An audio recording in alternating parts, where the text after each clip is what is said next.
Começamos a entrevista com o técnico Fernando Diniz, após a vitória do São Paulo contra o Fluminense, no Maracanã. Marcelo Baceggio, TV Gazeta, por favor.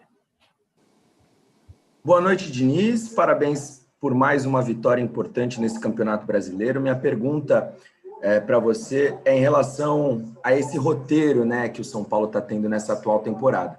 Nos últimos anos, todos os clubes que chegaram na 27ª rodada, de certa forma isolados na liderança, acabaram sendo campeões, todos esses times, com exceção do Palmeiras em 2009.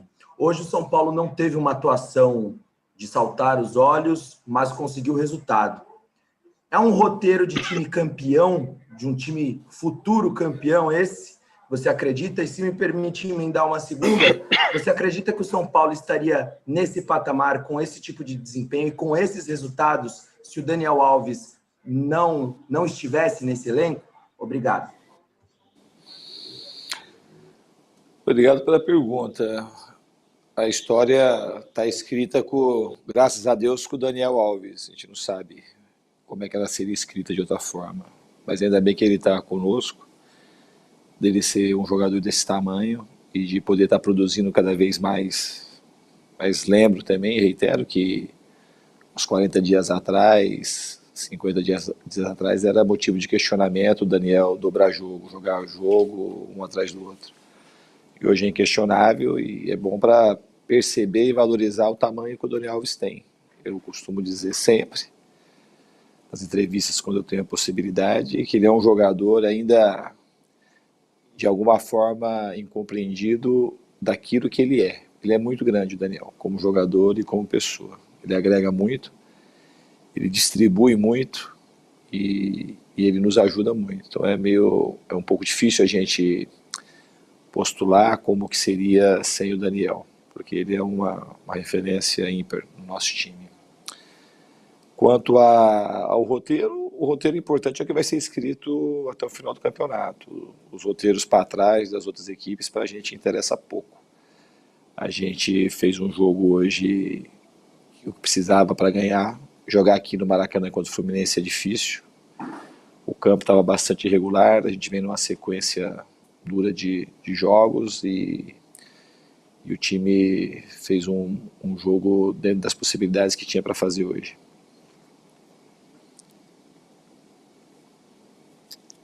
Guilherme Pradella, CBN. Tudo bom, Diniz? Boa noite. Eu queria fazer essa pergunta hoje porque, por mais que não seja o último jogo do ano do São Paulo, no próximo jogo vai ser um duelo de mata-mata. A pergunta pode ficar muito relacionada ao resultado, então eu queria fazer hoje.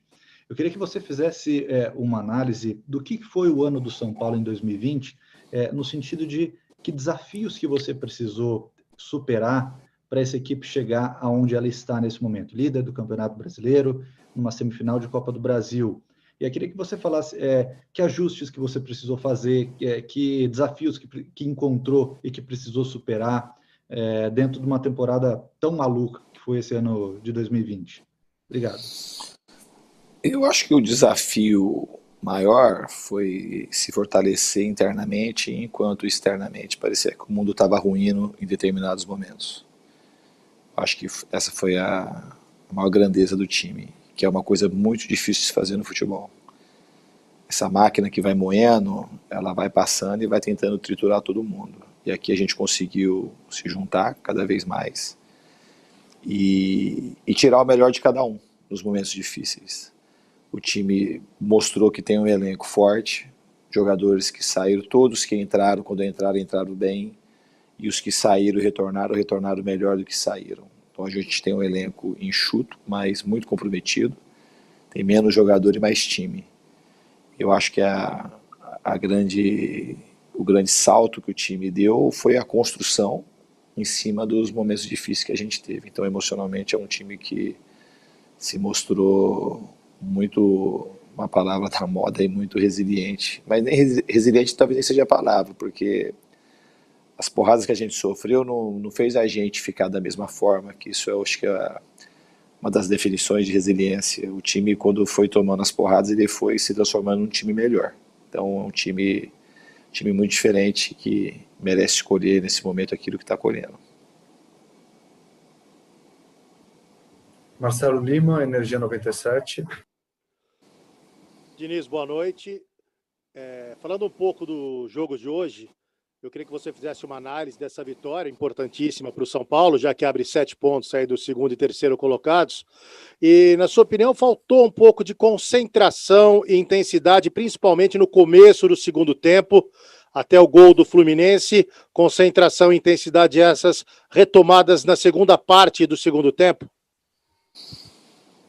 Eu acho que faltou um pouquinho de concentração em determinados momentos do jogo, não foi só no começo do segundo tempo. No primeiro tempo também teve um pouco de falta de concentração, mas era um jogo difícil hoje de se jogar. Eu acho que a hora que a gente fez o primeiro gol, a gente podia ter acelerado um pouco mais naquele momento, que o Fluminense sentiu um pouco o gol e a gente acomodou um pouco no primeiro tempo. E no segundo tempo eu concordo que a gente voltou um pouquinho mais disperso do que deveria, mas de maneira geral a equipe fez aquilo que precisou fazer para vencer o jogo, que era de suma importância hoje esse resultado. Giovanni Chacon, Jovem Pan. Diniz, boa noite. Eu queria que você falasse um pouquinho sobre o Brenner, né? Um jogador que você já comentou algumas vezes sobre, né, o desempenho dele e a importância do Brenner marcar 2 gols. Na última partida contra o Grêmio, ele acabou perdendo um gol que não só ele, também o Luciano, né? Enfim, o resultado não foi um resultado positivo, sai com um pouco de desvantagem, mas enfim, o São Paulo tem o jogo de volta. Mas a importância do Brenner marcar 2 gols, né? Voltar a ser um jogador importante, conseguindo resultado, que foi o que aconteceu hoje, diferente do Grêmio, para o jogo de volta, para o jogo da quarta-feira, uma importância do jogador do Brenner, como o Brenner, do calibre do Brenner, que vem fazendo uma grande temporada. Obrigado, Diniz. Então, é sempre importante jogadores que jogam na frente e que têm essa condição de fazer gols. Do Brenner, que eu costumo falar que ele tem carisma do gol, assim como o Luciano também tem. É importante para eles marcarem que isso aumenta a estima e o jogador ele se sente cada vez mais confiante. Embora o Brenner, de maneira especial, ele é um jogador que sente pouco, apesar da pouca idade. Isso é uma característica de jogadores que fazem muito gol e que confiam muito no próprio talento, que é o caso do Brenner. Ele, ao perder o gol lá contra o Grêmio, não é uma coisa que eu também pouco cobro. Esse tipo foi um lance assim que naturalmente, de maneira... Se tiver mais 10 bolas daquela que aconteceu contra o Grêmio, ele vai perder só aquela. Então, assim, ele é um jogador que não sente muito isso. Ele sabe incorporar, assim como o Romário fazia. Não é um cara que fica lamentando aquilo que passa. Ele está sempre focado na próxima chance. Então, é muito natural também esse tipo de jogador com esse perfil fazer 2 gols logo em seguida. Eu acho que é importante para ele, que ele adora fazer gol. A coisa que ele mais gosta de fazer, eu acho que é gol e aumenta a estima dele para o jogo de quarta, com certeza. Marcelo Razan, GE. Globo.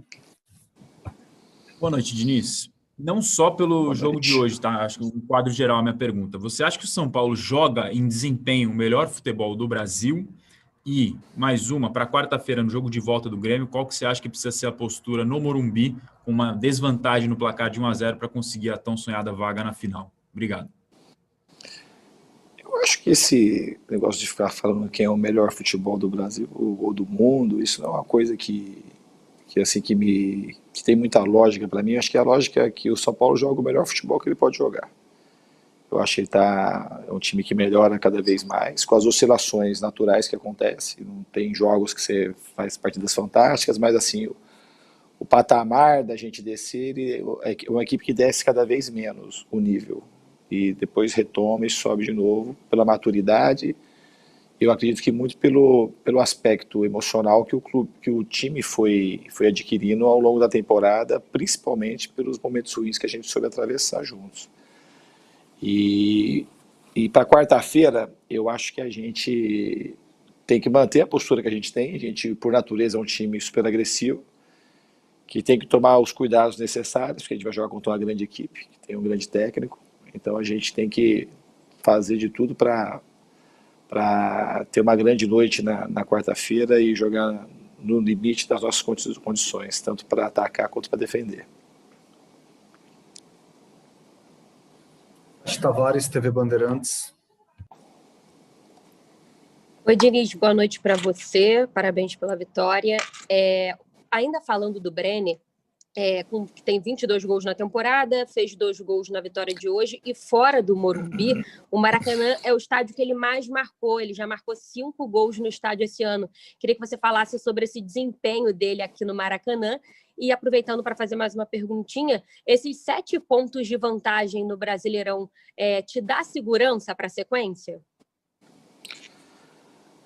O do Brenner, eu acho que é importante fazer gols no Maracanã, que eu acho que é o templo maior do futebol mundial. É sempre gostoso. Acho que se o jogador pudesse preferir onde gostaria de marcar, aqui seria um dos estádios preferidos. Então, acho que isso é importante. E a outra pergunta, dos 7 pontos da vantagem, a gente não se apega a isso. Acho que a gente tem que... O que me dá segurança é ver que o time está cada vez mais maduro e sabe que tem que encarar cada jogo como se fosse uma grande decisão, porque o Campeonato Brasileiro é muito difícil e tem muitas rodadas ainda pela frente.